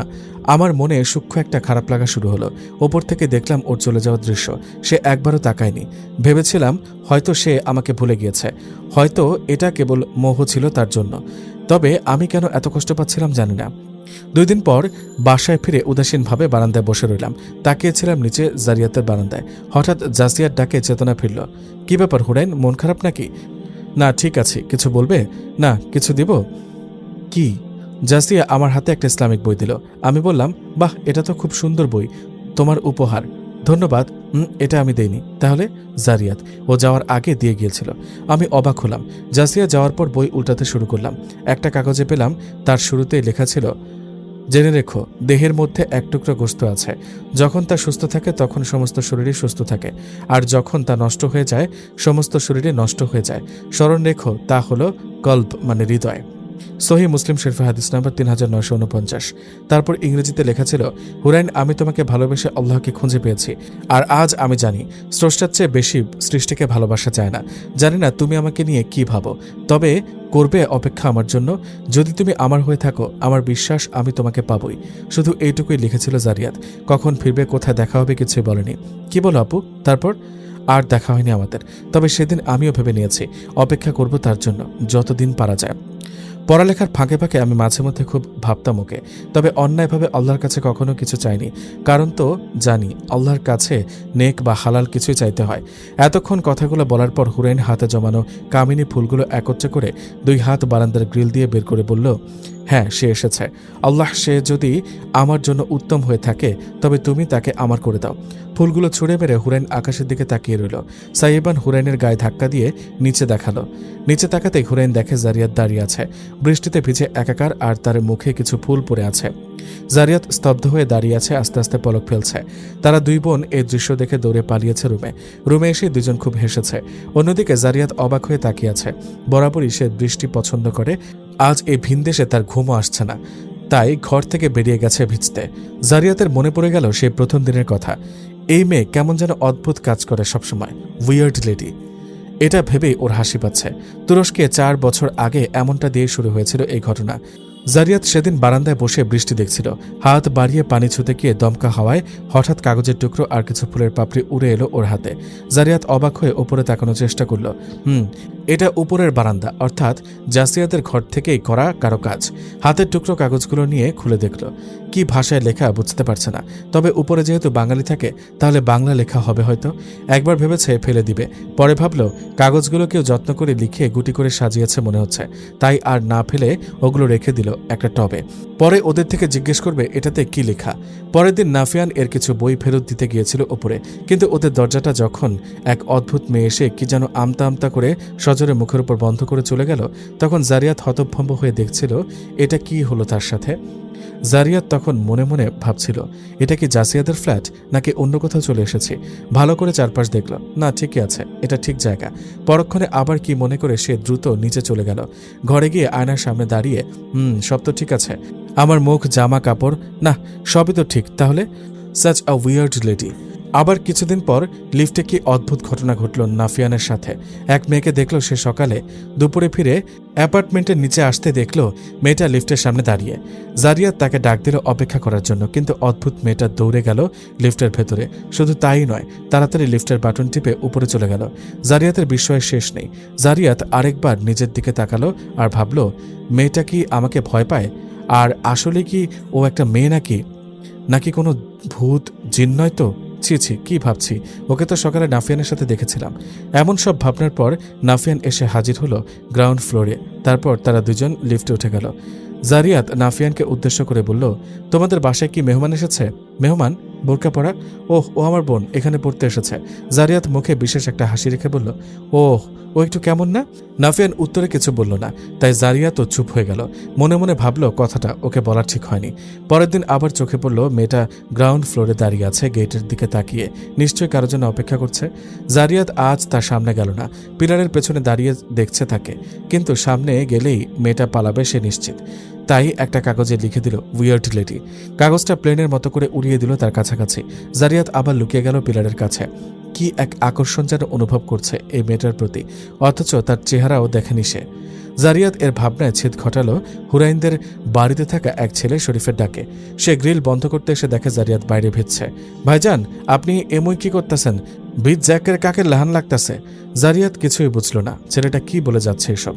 পরে শরীফ তাকে বোবাদের মতো হাতের ইশারায় ঘরে ঢুকতে বলল। জারিয়াতও তার ইশারা বুঝতে পেরে ঘরে ঢুকল। শরীফ তার যাওয়ার দিকে চেয়ে থাকে বলল, বাহ, পোড়া তো নয়, যেন কোকাকোলা। থুকু, কি সব কইতাছি। পরের দিন সকালে হুরাইন তার মাকে সাহায্য করছে নাস্তা বানাতে। সাজিয়া বেগম তাকিয়ে আছে মেয়ের দিকে। কি বানাচ্ছে সে? আগে তো কখনো এমন দেখেনি। হুরাইন, কি রান্না করছি সেটা? মেনমেন বানাচ্ছি। টমেটো, পেঁয়াজ, শিমলা মরিচ, অলিভ অয়েল, ডিম, গোলমরিচের গুঁড়ো, লবণ দিয়ে ব্যাস নেড়ে নাও, হয়ে গেল। ওমা, এটা তো টমেটো ভাজি। হ্যাঁ, মা, তবে এটা ওরা সকালে নাস্তায় খায়। তুর্কিরা বেশিরভাগ ব্রেড খায় বিভিন্ন আকারের, প্রথমে স্যুপ, তারপর ব্রেড দিয়ে এসব ভাজি ভুজি। ও আচ্ছা, তোর খালারাও কি এমন খায়? অনেকটা, যেখানে যেমন পাওয়া যায় তেমনই তো খাবে। তাতে কি ওখানের খাবার ওখানে আর এখানের খাবার আমাদের মতো? মা, তা অবশ্য ঠিক, যেমন দেশ তেমন বেশ। হঠাৎ পাকঘরের বাইরে হুরাইন তার বাবাকে দেখে সরে দাঁড়ালো তার মায়ের পাশে। সে জানে তার আব্বা রেগে আছে তার উপর। সাজিয়া বেগম ডাইনিংয়ে তার স্বামীর জন্য খাবার নিয়ে গিয়ে বললেন, আপনি কেন চিন্তা করছেন এত? কই চিন্তা করছি? শুনুন, জীবন সহজ না, জীবনকে সহজ বানিয়ে নিতে হয়। কখনো দোয়া করে, কখনো সবর করে, কখনো মাফ করে, কখনো বা এড়িয়ে চলে। মাওলানা তারেক জামিল। সুতরাং মনকে কষ্ট না দিয়ে যেটা সহজ লাগে সেটাই করুন। ঠিক বলেছ, তবে যতদিন ঘরে মেহমান আছে ততদিন এসব নিয়ে আলোচনা করব না। হুরাইন নাস্তা তৈরি করে উপরে গেল। জাসিয়া, তুরাজ ওদের ডাকতে। সকাল 8টা, নিশ্চিত ওরা কেউ ওঠেনি। নাফিয়ান আর জারিয়াত নিচের রুমে। দোতলায় লম্বা গলি, দুই পাশের হোটেলের মতো রুম আছে, আর গলির শেষ প্রান্তে বড় একটা বারান্দা, যার সাথে লেগে আছে বিশাল একটা কামিনী ফুলের গাছ। গাছটা হুরাইনের খুব প্রিয়। বাড়িতে থাকাকালীন ও প্রতিদিন সকালে বারান্দায় এসে দাঁড়িয়ে এই সুন্দর দৃশ্যটা দেখে। ভোরের সূর্যোদয়, পরন্তু বিকেলবেলায় গাছের ফাঁকে ফাঁকে সূর্যটা দেখে যেন এক অদ্ভুত আনন্দে ভেসে যায় সে। আহা, কত বছর দূর ছিল নিজের ঘর থেকে। তবে তুরস্কে তার জীবনের এমন একটা অধ্যায় খুলে দিয়েছে যার তুলনা হয় না। কিছুক্ষণ বারান্দায় কাটানোর পর হাঁটা দিল সামনের দিকে। হঠাৎ কেউ যেন একটা রুমে টেনে নিল তাকে। আজ প্রথমবার নিজের ঘরেই ভয় লেগে উঠল। দেওয়ালের গায়ে চেপে আছে হুরাইন, আর তার সামনে হাত দিয়ে মুখ চেপে রেখেছে কেউ। আধখোলা জানলার আলোয় দেখা যাচ্ছে ধূসর দুটো চোখ। হুরাইন নির্ভয়ে মুখের ওপর থেকে হাতটা সরিয়ে দিল। আস্তে করে ফিসফিসিয়ে বলল, পাগল নাকি? কেউ দেখে ফেললে? জারিয়াত একটু কাছে এসে বলল, দেখতে দাও, কাউকে ভয় পায় না। হুরাইন আশেপাশে উঁকি দিয়ে বলল, আমি তো পাই, কেন এসেছেন আপনি এখানে? জারিয়াত ওর উঁকি ঝুঁকি বন্ধ করিয়ে চোখে চোখ রেখে বলল, তুমি কি চাও? প্লিজ, কেউ কিছু জানার আগে চলে যান। তা তো যাবই, তবে তোমাকে রেখে যাচ্ছে না। আপনি বুঝার চেষ্টা করুন, আব্বা ভীষণ মেজাজি, এসব একেবারেই পছন্দ করেন না। ওটা পরে দেখা যাবে, খুব খারাপ হবে, কিন্তু হলে হবে, যা হবার তা তো হবেই। খেলাম না হয় মার কটা, একটু রক্ত না হয় ঝরবে। হুরেন জারিয়াতের ঠোঁটে আঙুল রেখে বলল, ছি ছি, এসব কি বলছেন? আমি চাই না এমন কিছু। আব্বা আর আপনি দুজনই আমার জন্য। হুরেন চুপ হওয়ার সাথে সাথেই হাতটা ধরে জারিয়াত বাঁকা হেসে বলল, জানি আমি। হুরাইন হাত ছাড়িয়ে পালানোর চেষ্টা করল, কিন্তু পারল না। হাত টানাটানি করে ক্লান্ত স্বরে বলল, আপনি জিতলেন, হয়েছে তো, যাই এবার। জানোই যখন, তাও ছুটতে চাও কেন বলো তো? আমাকে বললেই তো হয়। বলে কখনো কি কিছু হয়েছে? জারিয়াত মুচকে হেসে বলল, ও তা অবশ্য ঠিক। হুরাইন লজ্জা মিশ্রিত মুখ নিয়ে চলে যাচ্ছিল। ঠিক তখন আবার তার হাতটা পেছন থেকে ধরল। হুরাইন চোখ বড় করে বলল, হচ্ছেটা কি? ছাড়ুন। হাতে হাত রেখে জারিয়াত বলল, অধিকার আছে কিন্তু। তবে এখন জানলে পরিস্থিতি বিগড়ে যাবে, তখন আজীবন দূরে থাকতে হবে। হুরাইনকে টেনে এনে কাছে শক্ত মুখে বলল, ভয় পায় না কাউকে, বলে দিলাম। দূরে যাওয়ার কথা ফের যেন না শুনি। হুরাইন মায়াভরা চোখে জারিয়াতের মুখে হাত রেখে বলল, আচ্ছা সরি, এবার নিচে চলুন। হুরাইন তার নিজের রুমে গিয়ে দ্রুত দরজা বন্ধ করে শ্বাস নিচ্ছিল। এই কথা যে আমি কাউকে জানাতে পারবো না, কাউকে না। যদি আব্বা জানতে পারে তাহলে? না না, কিছুতেই না। টেবিলে নাস্তার পর সবাই মিলে প্ল্যান করছে আজ একটু ঘুরতে যাবে। দেশে এসে ঘরে বসে থাকলে কি হয়? তাই হুরাইনের আব্বা বলেছেন তারা ভাই বোন মিলে কোথাও গিয়ে ঘুরে আসতে, যাতে মেহমানরা আনন্দ পায়। সবাই তৈরি হয়ে নিল যাওয়ার জন্য। হুরাইনও নিকাব পরে বসে আছে। সে বসে বসে দেখছে সাইবানকে। বোরকা পরেছে ঠিকই, কিন্তু ঢঙের যে শেষ নেই। জাসিয়াও খুব শালীনভাবে তৈরি হয়ে গেল। সবাই প্ল্যান করেছে কাছে কোথাও যাবে, কোনো পাহাড়ি এলাকায় হলে ভালো হয়। তাই নাফিয়ান সাজেস্ট করলো বাকিদের তারা কি ফরেস্ট এরিয়াতে যাবে কিনা। তাদের এলাকার পরে যেখানে আছে একটা সরকারি ফরেস্ট একাডেমি আর একটা পাহাড়ে গড়ে তোলা কটেজ। এতে সবাই রাজি। তাই দুপুরের খাবার সেরেই বের হয়ে গেল তারা। জারিয়াত আজ সাদা টি শার্ট আর সাথে সাদা জিন্স পরেছে, মাথায় ক্যাপ, হাতে ব্ল্যাক ওয়াচ আর কাঁধে ঝুলিয়েছে একটা ধূসর রঙার শার্ট, খানিকটা গিট দিয়ে। দেখে বোঝা যাচ্ছে ও ফরেনার, তাই পথে লোকজন একটু বেশি দেখছে ওর দিকে। বের হয়ে পথে হুরাইনেরও মনে পড়ে গেল সেই তুরস্কের কথা। যখন হুরাইন নতুন নতুন গাজিয়ে মেরে বের হতো, ঠিক তখন তারও খুব দেখতে ইচ্ছা করতো ওই দেশের লোকজনকে। ওখানকার মনোমুগ্ধকর দৃশ্যগুলো দেখতে অন্যরকম লাগতো। ওখানকার সাগর, বিরাট বিরাট পাহাড়, ফুলের বাগান, পরিষ্কার রাস্তাগুলো দেখে হুরাইন আকাশের দিকে তাকিয়ে ভাবত তিনি নভমণ্ডল ও ভূমণ্ডলের উদ্ভাবক। যখন তিনি কোনো কার্য সম্পাদনের সিদ্ধান্ত নেন তখন সেটিকে এ কথাই বলেন, হয়ে যাও, তৎক্ষণাৎ তা হয়ে যায়। আল বাকারা আয়াত 117। অনেক সময় হুরাইন ওখানকার দৃশ্য আর মানুষের দিকে তাকিয়ে থাকত আর পথ চলতেই ভুলে যেত। অদ্ভুত একটা ভালো লাগতো তার বিদেশিদের, কিন্তু সেই সফরে জারিয়াত যেন জীবনের মোড়টাই পাল্টে দিয়েছে তার। হুরাইনের ভাবনা ভাঙল। এখন তারা ফরেস্ট একাডেমিতে ঢুকেছে। বিশাল এরিয়া, অনেকগুলো ভবন দেখা যাচ্ছে, তবে সামনে মাঠ আর মাঠ। গেটে ঢুকতেই ছড়িয়ে ছিটিয়ে আছে অসংখ্য হলুদ রঙা ফুল, করই গাছ, দেবদারু, মেহগনি, কৃষ্ণচূড়া গাছ, আরও কত শত সারি সারি গাছ লাগানো সেখানে। ছেলেদের ফুটবলের মাঠও করা আছে। হুরাইনের হাতের সাথে কারো হাত স্পর্শ হলো। ফিরে তাকাতে দেখে জারিয়াত। হুরাইন একটু চমকে উঠল, ফিসফিসিয়ে বলল, কি করছেন? হাত ধরছি। আপনি না সামনে ছিলেন? হ্যাঁ, তবে এখন পেছনে। জারিয়াত মুচকে এসে বলল, তোমার হাত ধরে হাঁটবো বলে। হুরাইন চোখ বড় বড় করে বলল, হয়েছে কি আপনার? এত আজব আজব কাজ করছেন কেন? আমি আজব নাকি তুমি? হুরাইন বিস্ময়ের সাথে বলল, আমি আজব? Of course, weird. জারিয়াতের কথা শেষ হবার আগে হুরাইন ওর হাতে চিমটি কেটে বলল, চুপ, একদম চুপ। জারিয়াত হেসে ওর হাতের আঙুল জড়িয়ে ধরল। হুরাইন বলল, হাতটা ছাড়ুন না প্লিজ। জারিয়াত আরও শক্ত করে জড়িয়ে নিল আর বলল, don't bother me, keep going. Hurain মুখে ভেঙচে কাটল। জারিয়াত বলল, মনে আছে সে প্রথম আমরা। হুরাইনের মনে পড়ে গেল সেই দিনের কথা। তার খালার ঘরে যেবার জারিয়াত প্রথমবার তার মুখ দেখে ফেলেছিল, তারপর থেকে ভার্সিটিতে জারিয়াতকে দেখলেই সে মাথা নিচু করে চলা শুরু করত। সে জানত জারিয়াত বেশ হাসি খুশি প্রিয় একটা ছেলে। কিন্তু একদিন ক্লাস শেষে ক্যাম্পাস থেকে বের হতে সামনে বেশ হইচই শুনতে পেল। হুরাইন এর বান্ধবী আদ্রিয়ানা আর লিলি গিয়ে বলল, হয়েছে কি এখানে, একটু দেখব। হুরাইনও গেল তাদের সাথে। ফিরের মধ্যে দেখতে পেল জারিয়াত আর দুটো ছেলের মধ্যে কি বিষয় নিয়ে যেন খুব বাড়াবাড়ি চলছে। এক পর্যায়ে বাড়াবাড়ি রূপান্তর হয়ে হাতাহাতি শুরু হয়ে গেল। ছেলেটা জারিয়াতের গায়ে হাত তুলল আর মুহূর্তে জারিয়াতও তাকে মারল। আর অন্য ছেলেটা তাদের দুজনকে সরাতে চাচ্ছিল। ওরা কি নিয়ে ঝগড়া করছিল এ ব্যাপারে হুরাইনের কিছুই জানা নেই, কারণ তখন সে তুর্কি ভাষা বুঝত না একটু। হুরাইনের এসব খুব ভয় লাগে। সে ভয় পেয়ে তার বান্ধবীদের বলল, প্লিজ এখান থেকে চল, আমার এসব সহ্য হয় না। কথাটা একটু জোরেই বলে ফেলেছিল, যেটা জারিয়াতের কানে যায়। আর জারিয়াত এর সম্পূর্ণ ধ্যান হুরাইনের দিকে চলে গেল। এতক্ষণ তাকে কেউ থামাতে পারছিল না, আর এখন সে সব ভুলে গিয়ে হঠাৎ হুরাইনের ভয় মাখা সুন্দর চোখগুলোর দিকে তাকিয়ে আছে। হুরাইন যেতে যেতে বারবার জারিয়াতের দিকে ফিরছিল, আর জারিয়াতও সব ভুলে এত ভিড়ের মাঝে মেয়েটির দিকে তাকিয়েছিল। সন্ধ্যাবেলায় দুজনই নিজ নিজ বেলকনিতে দাঁড়িয়েছিল। কেউ কারো উপস্থিতি টের পায়নি, কিন্তু মনের দিক দিয়ে তারা একই জায়গায় আটকে ছিল। হুরাইনের মনে বারবার মারামারির দৃশ্যটা ভাসছিল, আর জারিয়াতের মনে সেই ভয় মাখা চোখ দুটোর নড়াচড়া। জারিয়াত বুঝতে পেরেছিল তখন হুরাইন তার বান্ধবীদের কিছু বলছে, তবে তা শোনা যাচ্ছিল না। কিন্তু ওর চোখগুলো যে কথা বলছিল সেটা পড়তে গিয়ে সব ভুলে গিয়েছিল সে। জারিয়াতের মুখে মিষ্টি একটা হাসি ফুটে উঠল, আর ঠিক তার ওপরে বেলকনিতে থাকা হুরাইনের যে ভয় লাগা শুরু করলো জারিয়াতকে। এরপর থেকে শুরু হলো দুজনের দুই অনুভূতি। ভার্সিটিতে যখনই জারিয়াতকে দেখত সে তাড়াতাড়ি সরে যেত। সে জানত জারিয়াত তাকে এমনিতেই উইয়ার্ড লেডি বলে। এখন তো হুরাইনের নিজেকে সত্যি উইয়ার্ড লেডি মনে হয়। জারিয়াতের সাথে বিভিন্ন দেশ থেকে আসা অনেক ছাত্রীরাই মিশত, কিন্তু হুরাইনকে তার কেমন যেন আলাদা লাগে। মনে হয় যেন এই অদ্ভুত আচরণকারী মেয়েটা যে তাকে সারাক্ষণ অপমান করে, সেই মেয়েটাকে যেন জারিয়াতের একটু বেশি দেখতে ইচ্ছা করে।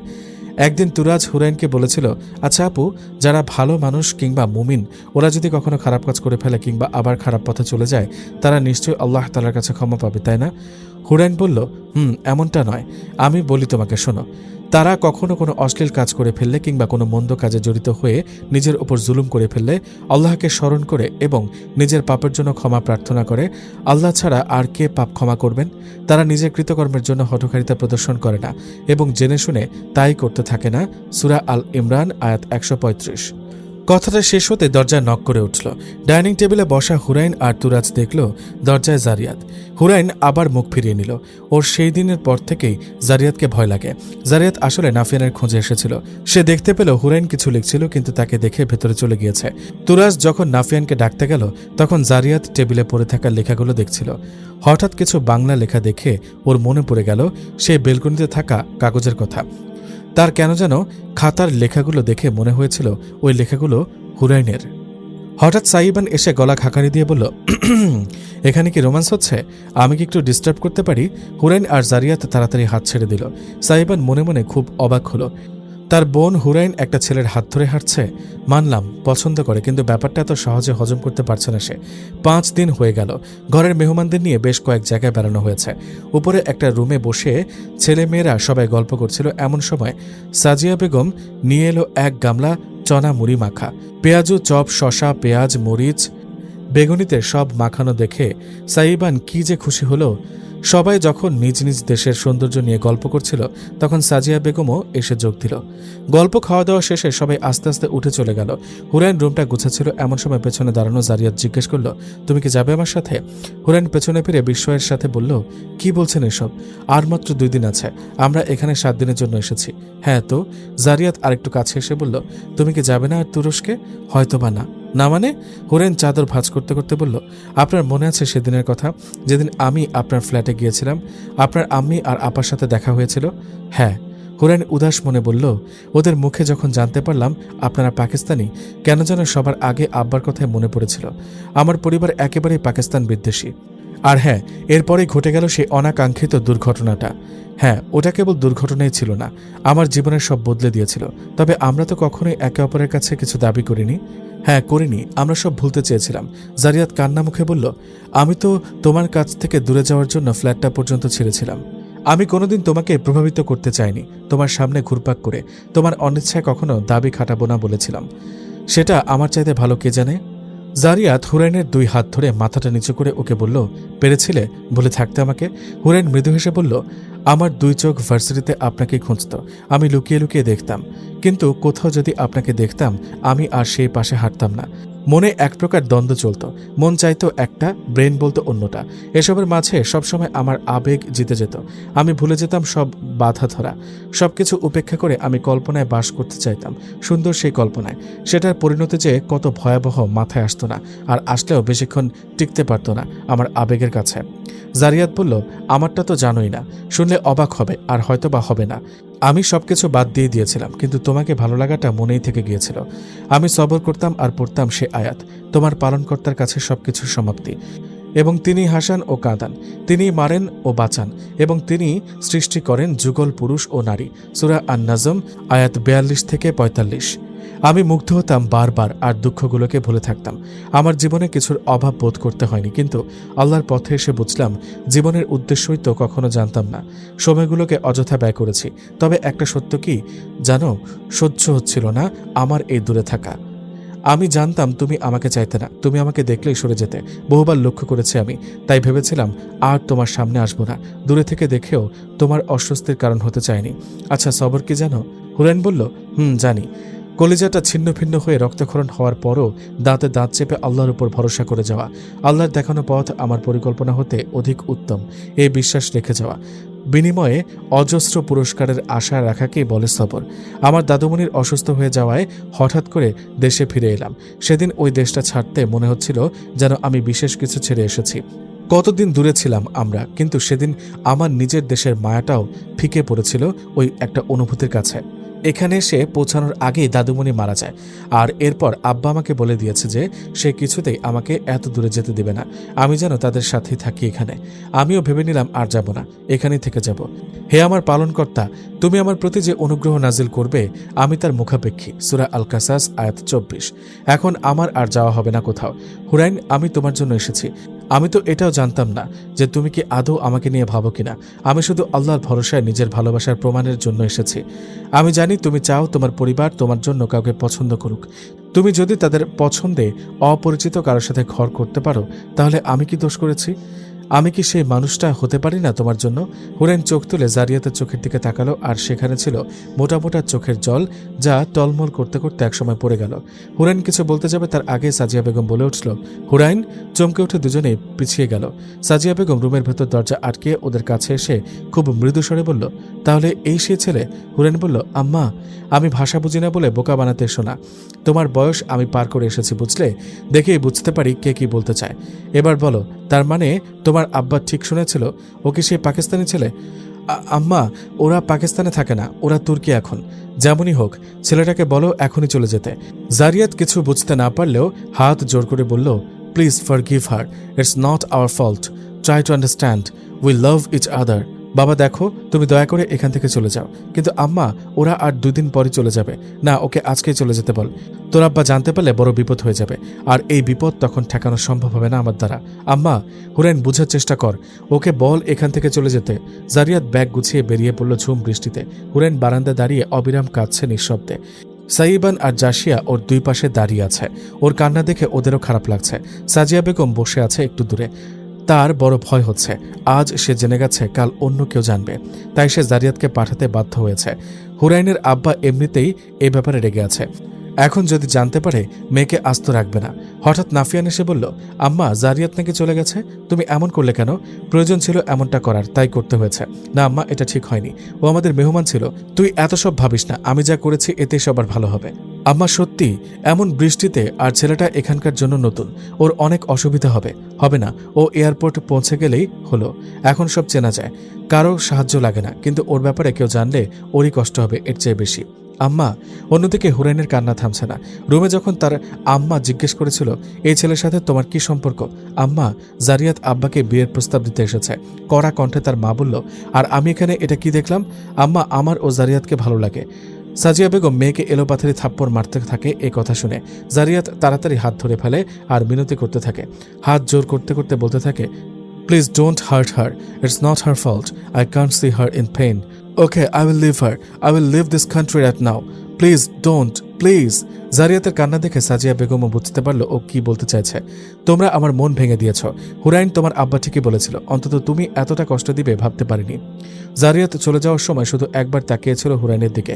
হুরাইন তাড়াতাড়ি ঘরে গিয়ে আবার ফেরত এসে বেলকনির বাইরে একটা কাগজ ছুঁড়ে দিল জারিয়াতের দিকে। জারিয়াত কাগজটা কুড়িয়ে নিয়ে দেখতে পেল সেখানে লেখা ছিল, ভেঙে পড়ো না, নিরাশ হও না, সাহায্য আসবেই, এটা আল্লাহর ওয়াদা।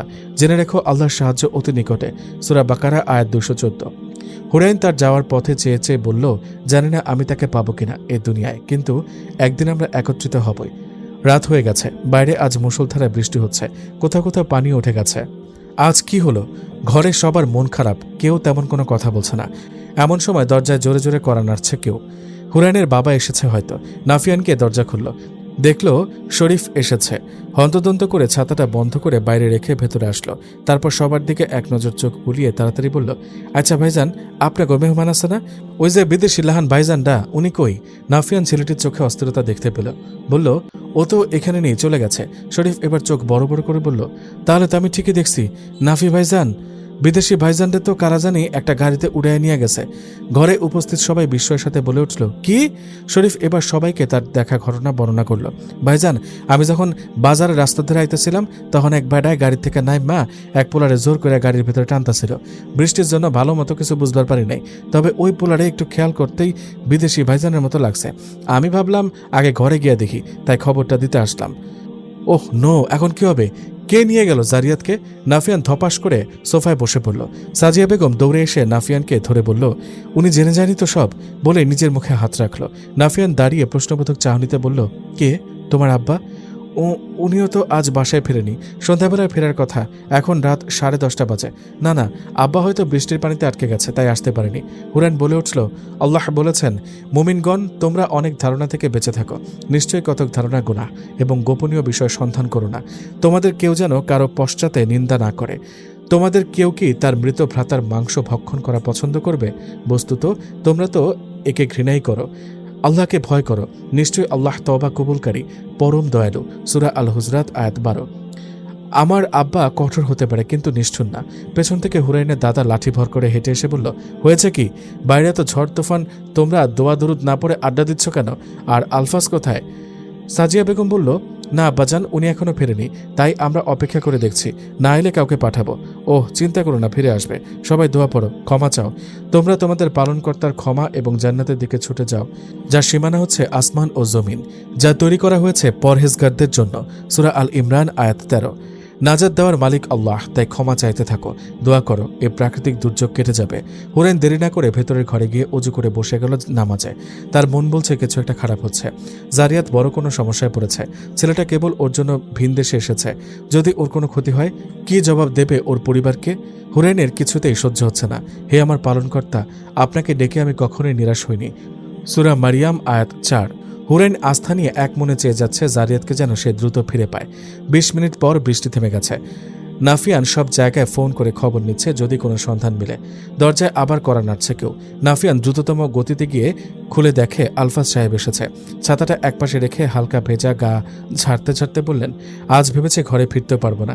যাক বাবা, বৃষ্টি থামার পর রাস্তা থেকে পানিও নেমে গেল অনেকটা।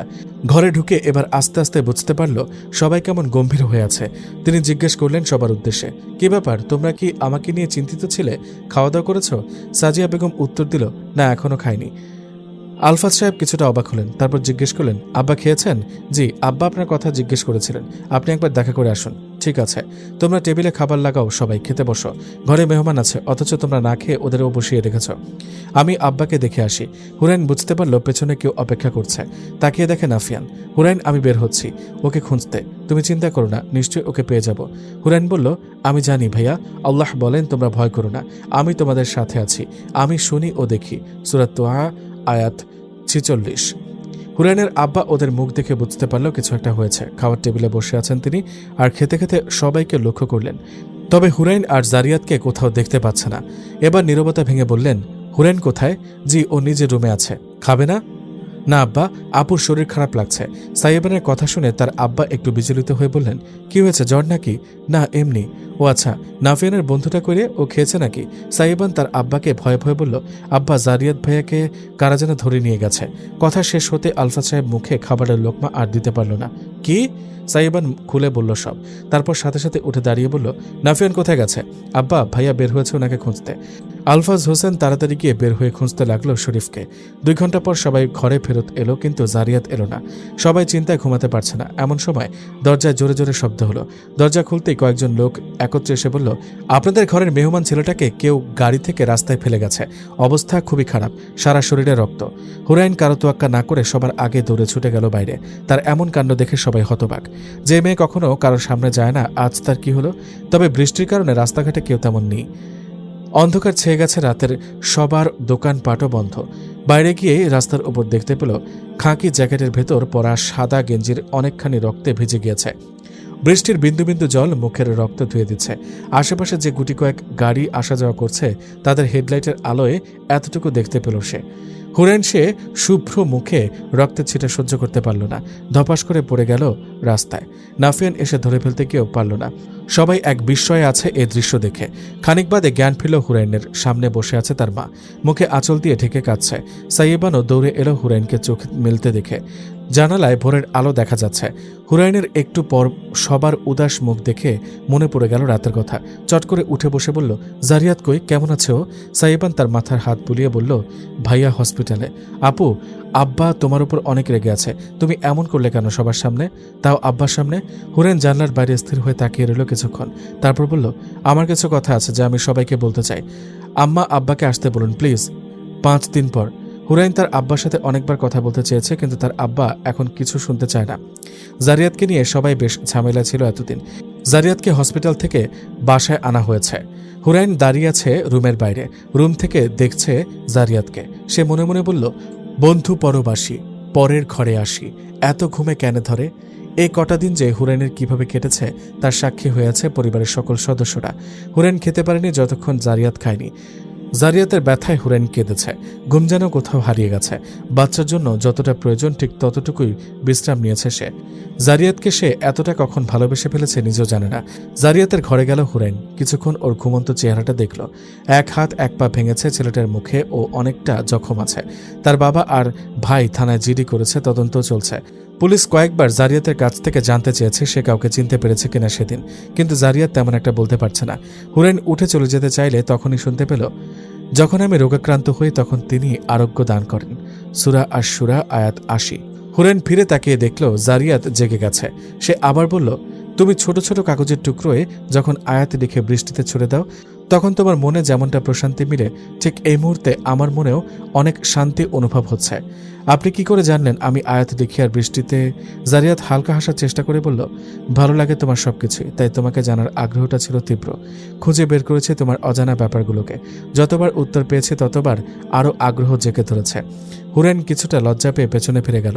জারিয়াত বলল, কোথায় পাও এই অদ্ভুত কাজগুলো করার বুদ্ধি যা আমাকে বারবার মুগ্ধ করে? এত সাহস রাখো কি করে মনে? যিনি আমাকে সৃষ্টি করেছেন অতঃপর তিনি আমাকে পথ প্রদর্শন করেন। সূরা আশ-শুরা আয়াত ৭৮। ঠিক বলেছ, হয়তো তোমাকে আমার জীবনে আনার এটাই উদ্দেশ্য ছিল, যাতে আমি তোমার মাধ্যমে নিজের আসল অস্তিত্ব খুঁজে পাই। হুরাইন বলল, হয়েছে, আর কথা বলবেন না, এসব এখন থাক। এবার বলুন, কিছু খাবেন? খাবো, তবে দেখো না আমার হাতে ব্যথা, কিভাবে খাই? হুরাইন বলল, এত ঢং না করলেও খাওয়া মিলবে। হুরাইন রুম থেকে বের হতে দেখে তার আব্বা দাঁড়িয়ে আছে রাগের দৃষ্টিতে। একটু পর সবাইকে ডাকা হলো বসার ঘরে। সবাই গম্ভীর ভাব নিয়ে বসে আছে। আলফাজ সাহেব বললেন, হুরাইন এখানে আর থাকবে না, ও তুরস্কে চলে যাবে একেবারে। সবাই অবাক চোখে তাকিয়ে এবার একে অপরের দিকে তাকাচ্ছে। সাজিয়া বেগম বলে উঠল, এ কি বলছেন আপনি? হ্যাঁ, আমি ভেবেচিন্তেই বলছি। হুরাইন আমার বিশ্বাস ভেঙেছে। আমার অন্তরে এখন ওর জন্য কোনো জায়গা নেই। আমি ওকে এই ঘরে থাকার অধিকার দিচ্ছি না। হুরাইন কান্না করে দিয়ে বলল, না না, আমি কোথাও যেতে চাই না। আব্বা, আমি কি করে থাকবো আপনাদের ছাড়া? আলফাজ সাহেব বলল, যেমনটা এত বছর ছিলে, দেখো তোমার প্রতি কোনো দায়িত্বে আজ অব্দি অবহেলা করিনি। পড়ালেখা যা করিয়েছি নিশ্চয়ই ওটা দিয়ে ভালো জীবনযাপন কাটিয়ে দিতে পারবে। আর তাছাড়াও তুমি হয়তো নিজের জন্য অভিভাবক ঠিক করে ফেলেছ, সুতরাং এখন তোমার আর প্রয়োজন হবে না আমাদেরকে। এখন ছেলেটাও সুস্থ অনেকটা। তাছাড়া তোমার খালাও পাঠিয়ে দিতে বলেছেন মেহমানদের। কিন্তু আব্বা, আমার কথাটা তো শুনুন, একটিবার সুযোগ দিন কিছু বলার। না, এখন আর এসব শোনার কোনো ইচ্ছে আমার নেই। তুমি যা করার করে নিয়েছ, আমাদের কারোরই বোঝার বাকি নেই। হুরাইন তার আব্বার হাত জড়িয়ে ধরে কেঁদে কেঁদে বলতে লাগলো, আব্বা, আমি কোনো অন্যায় করিনি। আমি কখনো আপনাদের মনে আঘাত দিতে চাইনি। এটা আমার নিয়তি ছিল। যা আমার সাথে হয়েছে তা মোটেও পরিকল্পিত ছিল না, কেবল একটা দুর্ঘটনা, যা আমি আজ সবাইকে বলতে চাই। আপনি একটি বারের জন্য আমার কথাটা শুনুন আব্বা, তারপর আপনি যা চাইবেন তাই হবে। তুমি এই ছেলের সাথে যেতে চাও তো? তাই বেশ, চলে যাও, আমি তো তোমাকে বাধা দিচ্ছি না। মিথ্যে কোনো গল্প বলে অবৈধতাকে বৈধ করার চেষ্টা করো না।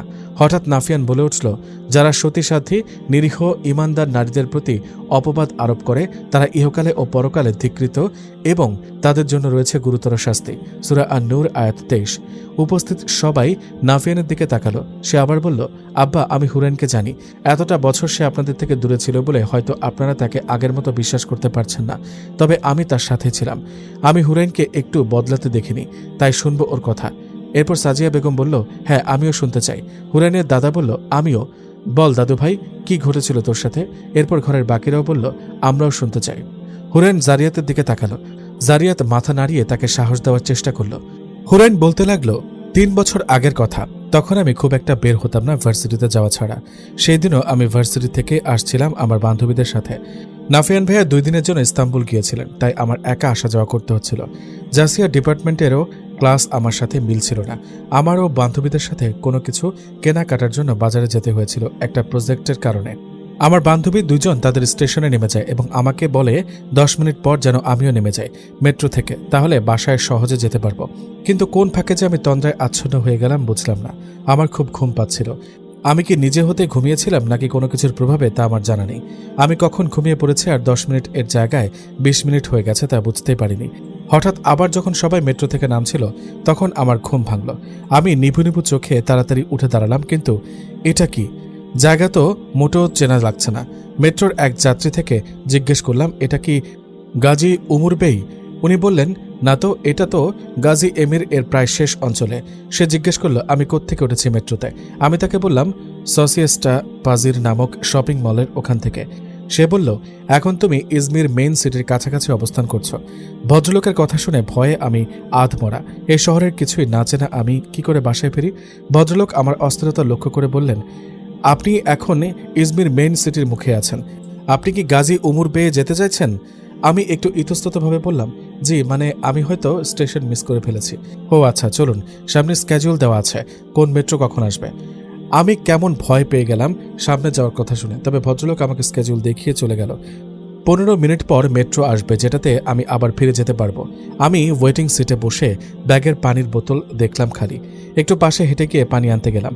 আশেপাশে ভয়ে এত তাকালাম না। আবার সিটে বসে পানি পান করছিলাম। হঠাৎ দেখে আমার সামনে কিছু লোক ঘুরঘুর করছে আর কেমন করে যেন দেখছে। পথিক যার যার পথ ধরে চলে যাচ্ছে আর আমার খুব অস্বস্তি লাগা শুরু করলো। এমন সময় একজন হুট করে আমার পাশে, বলতে গেলে খুব কাছে বসে গেল। আমার থেকে পানির বোতলটা চাইলো। এই মুহূর্তে কি করব কিছুই বুঝতে পারছিলাম না। মানুষের আনাগোনাও কেমন কমতে শুরু করলো। বিকেল গড়িয়ে সন্ধ্যা নেমে এসেছে, কারণ এমনিতেই ভার্সিটি থেকে ফিরতে দেরি হয়েছিল, তার উপর এই ভুল। আরও একজন আমার অন্য পাশে বসতেই আমি উঠে গেলাম। আর মাত্র 5 মিনিট বাকি ট্রেন আসার, কিন্তু এই 4-5 জন ছেলে আমার আশেপাশেই ঘুরছে। একটা সময় তাদের একজন কাছে এসে আমাকে কাঁধ জড়িয়ে কিসব অসভ্য কথা বলতে শুরু করলো। তারা সবাই ঘিরে পরিস্থিতিটা এমন করে ফেললো যে আমি তাদের থেকে পালাতে পালাতে অন্য একদিকে ছুটে আসি, যেখানে একেবারেই কেউ নেই। তখন ওই দিকটায় কেউ আসছিল। ছেলেটা জ্যাকেটের হুডি তোলা, 2 পকেটে হাত দিয়ে আনমনে হেঁটে আমাদের ক্রস করে চলে গেল। তবে একটু পর আবার ফিরে এলো। এবার দেখলাম হুডিটা নামাতে কানে হেডফোন লাগানো পরিচিত মুখ। জারিয়াত হঠাৎ প্রশ্ন করলো তাদের, এক্সকিউজ মি, এখানে কি হচ্ছে? তাদের একজন বলে উঠল, it's none of your business, just get out from here. আমি জারিয়াতের নাম ধরে বলে উঠলাম, প্লিজ ডোন্ট গো। জারিয়াত আমাকে দেখে খুব অবাক হলো। তার কথায় বুঝলাম সে আমাকে এতক্ষণ চিনতে পারেনি। তুমি কি হুরাইন? হ্যাঁ। সে খুব আশ্চর্য হয়ে জিজ্ঞেস করলো, এখানে কিভাবে এলে? নাফিয়ান কিংবা অন্যরা কোথায়? আমি একা ফেসে গেছি এখানে, প্লিজ একটু হেল্প করুন। আসলে জারিয়াতকে দেখে আমার কেবল একটা আয়াত বারবার মনে ঘুরছিল, যারা বিশ্বাস স্থাপন করে এবং সৎকর্ম সম্পাদন করে তাদের জন্য রয়েছে সুসংবাদ এবং মনোরম প্রত্যাবর্তন স্থল। সূরা আর-রাদ আয়াত 29। এক পর্যায়ে জারিয়াত যখন আমাকে তার সাথে নিতে চাইল, তখনই ছেলেগুলোর সাথে হাতাহাতি শুরু হয়ে গেল। আমরা দুজন দৌড়াতে শুরু করলাম। সামনে পড়ল কিছু লোক, যাদের দেখে বেশ ধার্মিক মনে হলো। মানে তাদের কেউ কেউ একেবারে মৌলানা বেসেছিল। ভাবলাম যাক বাবা, ওদের পেয়ে ভালোই হলো, আমরা বোধহয় বেঁচে গেলাম। কিন্তু না, আমাদের চিন্তাকে ভুল প্রমাণ করে লোকগুলো জেরা করা শুরু করলো। ওই দুষ্টু ছেলেগুলো এসে বলল তারা নাকি আমাকে কিনে নিয়েছে আর এখন আমি জারিয়াতকে নিয়ে পালাতে চাইছি। আমি নাকি একটা খারাপ মেয়ে। লোকগুলো পুলিশকে কল করলো, তারা আমাদের সবাইকে থানায় দিতে চায়। আমি অনেক কেঁদে কেটে মিনতি করলাম, কিন্তু ওরা আমাদের বিশ্বাস করতে চায়নি কোনোভাবেই। আমি ভেবে পাচ্ছিলাম না এমন একটা খারাপ কাজের দায়ে আমি জেলে যাব। কেউ কি আমাকে বিশ্বাস করবে? আর কিছু না করে কি তবে আমি দোষী হয়ে গেলাম? আমার ব্যাগের সাথে মোবাইল হারিয়ে ফেললাম। একটা যে কল দিব ওই সুযোগও পেলাম না। পুলিশ চলে এলো আমাদের সবাইকে নিতে। তখন জারিয়াত পকেটে কি যেন খুঁজছিল। পরে জানতে পারলাম তার মোবাইলটাও কখন যেন পড়ে গেছে। সে ধার্মিক লোকগুলোকে সব খুলে বলল, সাথে পুলিশকেও, যে আমরা একই অ্যাপার্টমেন্টে থাকি, সে আমাকে ঘরে পৌঁছে দিবে। কিন্তু লোকগুলো বলল আমি একটা খারাপ মেয়ে, ভিনদেশ থেকে এসে এসব খারাপ কাজ করতে নেমেছি, তাই আমাকে শাস্তি দেওয়া দরকার। একজন আমাকে লক্ষ্য করে বললেন, ব্যভিচারিণী নারী, ব্যভিচারী পুরুষ, তাদের প্রত্যেককে 100 করে বেত্রাঘাত করো। আল্লাহর বিধান কার্যকর করণে তাদের প্রতি যেন তোমাদের মনে দয়ার উদ্রেক না হয়। যদি তোমরা আল্লাহর প্রতি ও পরকালের প্রতি বিশ্বাসী হয়ে থাকো, মুসলমানদের একটি দল যেন তাদের শাস্তি প্রত্যক্ষ করে। সূরা আন-নূর আয়াত 2।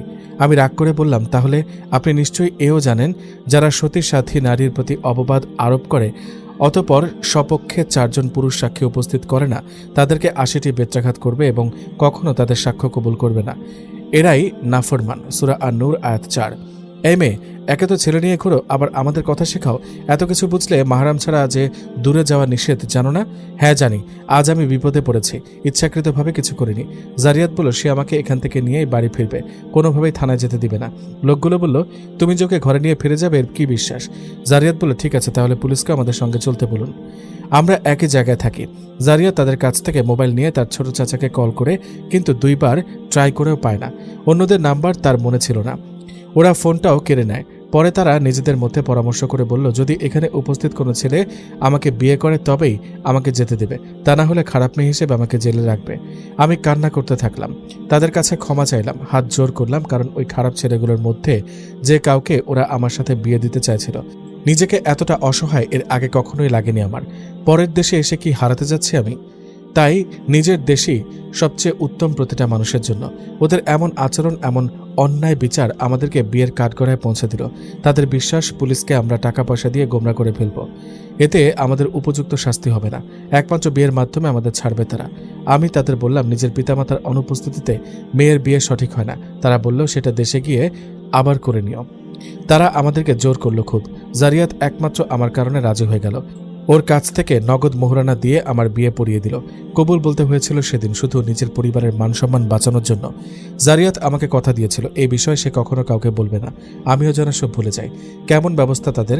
আমি কোনো ব্যভিচারিণী নই। এই কথাটা প্রমাণ করতে তারা আমার ইচ্ছার বিরুদ্ধে এমন একটা কাজ করতে বাধ্য করল।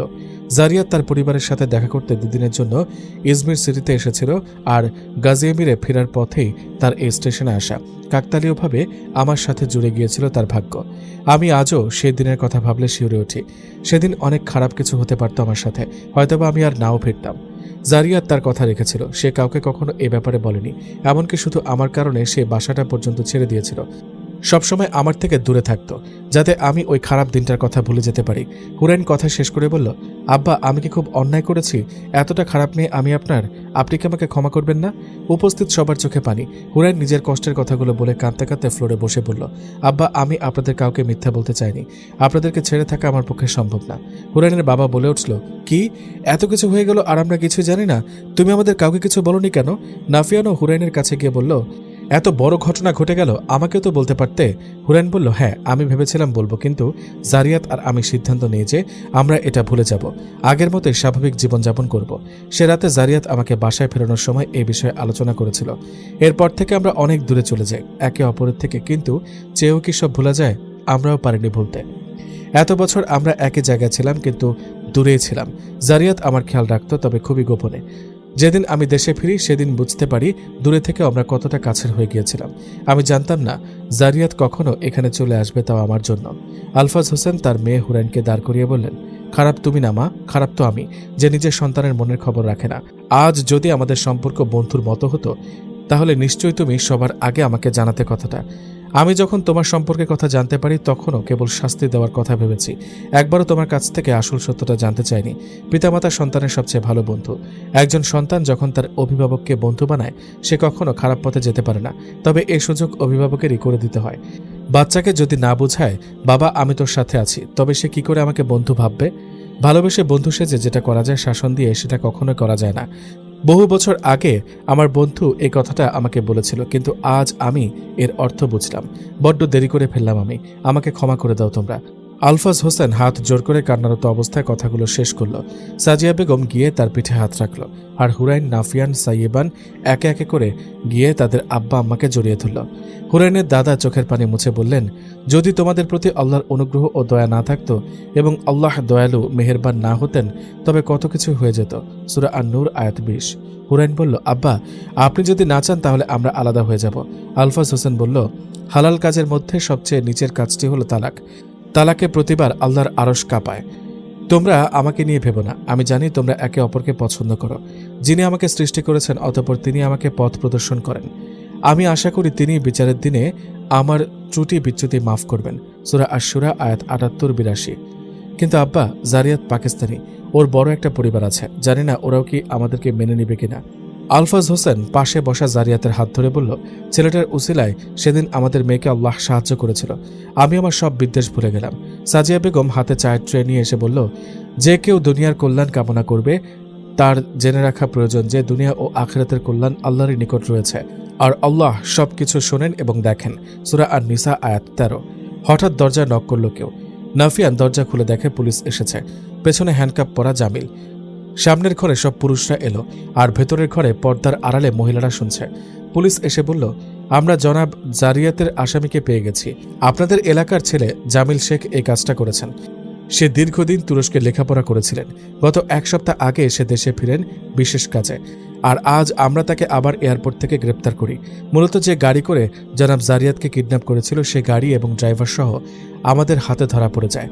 সেখান থেকে আমরা জানতে পারি এসব কিছুর পেছনে ছিলেন জামিল। তিনি এই প্ল্যান করেছিলেন। আসামি জামিল জনাব জারিয়াতের সাথে কিছু ব্যক্তিগত সমস্যা সৃষ্টি করেছিলেন তুরস্কে। সেখানে কিছু করতে না পেরে সে যখন জানতে পারে জনাব জারিয়াত বাংলাদেশে এসেছে, প্রতিশোধ নেওয়ার উদ্দেশ্যে আসামি জামিল অ্যাটেম্পট টু মার্ডারে জড়িত হন। ভেবেছিলেন এখান থেকে পালিয়ে যেতে পারবে সহজেই, আর কেউ তাকে ধরতে পারবে না। নাফিয়ান বলল, এতটা খারাপ চিন্তা করবে জামিল, আমি তো ভাবতেই পারিনি। সামান্য একটা ব্যাপারে কাউকে জানে মারার চেষ্টা। আলফাজ হোসেন বলল, আমরা চাই এটার জন্য কঠিন শাস্তি হোক। যদি জারিয়াতের কিছু হয়ে যেত, আমরা কি জবাব দিতে পারতাম পরিবারকে? তারপর পুলিশ নাফিয়ান আর আলফাজ হোসেনকে থানায় দেখা করতে বললেন এবং জারিয়াতের থেকে স্বাক্ষর নিয়ে চলে গেলেন। নাফিয়ান সবাইকে খুলে বলল, জামিল এর আগেও হুরাইনের কথা বলেছিল নাফিয়ানকে, আর জারিয়াতের কারণে সে হুরাইনের কাছে ফিরতে পারেনি। জারিয়াত চাইতো না ভার্সিটিতে কোনো ছেলে হুরাইনকে ডিস্টার্ব করুক, আর জামিল চাইতো সে হুরাইনের সাথে একটা সম্পর্ক করুক। জারিয়াতকে সেখানে কিছু করতে না পেরে এমন একটা খারাপ উদ্যোগ নিল সে। রাতে সবাই খেতে বসেছে। হুরাইন জারিয়াতকে নিয়ে রুমে বসে স্যুপ খাইয়ে দিচ্ছিল। জারিয়াত বলল, কি বেগম, এবার খুশি তো? বলেছিলাম না কাজ কঠিন হোক তবে চেষ্টা না করে হার মানব না। জি জি, নিজেকে আর এত হিরো ভাবতে হবে না। হিরো না তো কি, দেখো না মার খেয়ে পড়ে আছি। তবে সবচেয়ে ভালো কি লেগেছে জানো? কি? নায়িকার হাতে খাবার খাচ্ছি। ধ্যাত, কি সব কথা। হুরাইন, তোমার না জামিলকে থ্যাঙ্কস বলা দরকার। হুরাইন গম্ভীর হয়ে বলল, আপনাকে মারার জন্য? সে যদি আমাকে কিডন্যাপ না করত সেদিনে আমাকে দেশে ফেরা লাগতো, তখন কি আজকের এই সময়টা পেতাম? কিন্তু আপনি কি পরিমাণ ব্যথা পেয়েছেন তা আমি কল্পনায় আনতে পারছি না। ও একটু না খেলে কি নিজেকে নায়ক বলা যায়? আচ্ছা হয়েছে, কিন্তু এখন আপনার পরিবারকে কি করে রাজি করাবো? কি জীবন রে বাবা, খালি রাজি করাতে থাকবো সবাইকে। তোমার পরিবারকে রাজি করাতে গায়ের অর্ধেক রক্ত চলে গেছে, এবার না জানি আর কি করতে হবে। আচ্ছা বলছিলাম কি, এত মতামত না নিয়ে তুমি আমি আলাদা কোথাও সংসার পাতলে কেমন হয়? আরে চলো না কোথাও হারিয়ে যায়, যেখানে শুধু তুমি আর আমি থাকবো, ইচ্ছা মতো ঘুরবো। হুরেন মুচকে এসে বলল, যেখানে বড় বড় পাহাড় থাকবে, পাশে থাকবে নদী, আমি খাবার বানাবো আর আপনাকে দেখব। তুমি কেন একা কাজ করবে? আমিও করব তোমার সাথে। হবে না, আমি কাজ করব, আপনি দেখবেন। না না না, আমাকে সাহায্য করতে না দিলে আমি খুব ঝগড়া করব। আচ্ছা ঠিক আছে, করতে দেব। তারপর কি হবে? তোমার যা ইচ্ছা হয় সব করতে পারো, কখনো পড়তে দিব না। ঢাল হয়ে তোমার সাথে থাকবো। আমি চোখ বুঝে হাত দুটো মেরে লাভ দিব। আমি জানি আপনি আমাকে ঠিক ধরে ফেলবেন। তারপর কোলে তুলে এনে আগে ঘরে বসাবো। হুরেন আগ্রহ নিয়ে জিজ্ঞেস করলো, তারপর শাস্তি দেব? কেন? এভাবে কেউ লাভ দেয়? যদি কিছু হয়ে যেত? জানি হবে না, আর হলে হয়ে যেত, তাতে কি? ভয় পাই নাকি আমি? জারিয়াত বলল, আমি যে অনেক ভয় পাই। হুরেন হেসে কুটি কুটি হয়ে বলল, এই না বললেন আপনি অনেক সাহসী? তোমার ক্ষেত্রে না। কেন? সব ক্ষেত্রে সাহসী হতে নেই। আচ্ছা শোনো, তোমার প্রিয় কৃষ্ণচূড়া গাছ থাকবে। আমি রোজ তোমার বিছানার পাশে কৃষ্ণচূড়া রাখবো। তুমি ঘুম থেকে উঠতেই ওটা দেখে যখন হাসবে, আমি লুকিয়ে তোমার হাসি দেখব। কৃষ্ণচূড়া কি আপনারও প্রিয়? হ্যাঁ, কারণ এটা আমার প্রিয়, তাই আমারও প্রিয়।